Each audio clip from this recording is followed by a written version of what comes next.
पैगंबर मोहम्मद वाले बयान को लेकर मुस्लिम देशों ने अंतर्राष्ट्रीय स्तर पर खूब जोरों शोरों से बवाल मचाया था। भारतीय सामान को मुस्लिम कंट्री ने बॉयकॉट करने को लेकर प्रदर्शन भी कर रहा था।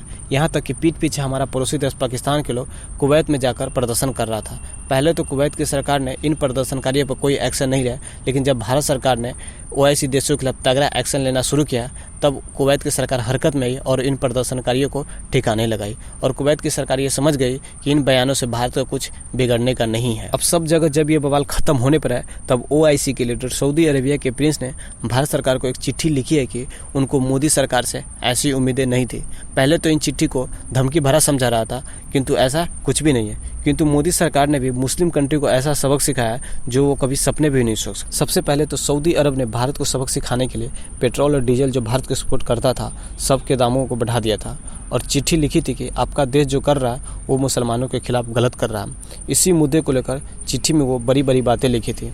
भारत जैसे देश जो अंतर्राष्ट्रीय स्तर पर इतनी ताकत रखता हो उससे चिट्ठी लिखा जाए और वो जवाब न दे, ऐसा हो ही नहीं सकता। भारत ने भी अब मुंहतोड़ जवाब दिया। भारत जो सऊदी अरब को गेहूं का सप्लाई करता था अब उस पर टैक्स बढ़ा दिया और जिस तरह से वो पेट्रोल के दाम बढ़ाया उसके लगभग 1.5 गुना भारत ने गेहूं का दाम बढ़ा दिया, जिससे दोनों देश में बीच घमासान तेज हो गया। और ये जो घमासान हुआ था वो था नूपुर शर्मा के मुस्लिमों के भगवान पैगंबर मोहम्मद के खिलाफ दिया गया बयान।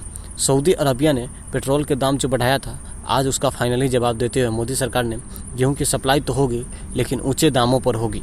तो समझ सकते हैं कि जो बयान गलत था उस पर एक्शन तो लिया गया, लेकिन अगर कोई हमारे देश के खिलाफ हो रहा है तो उसके लिए भी हथकंडे अपनाई जाएगी।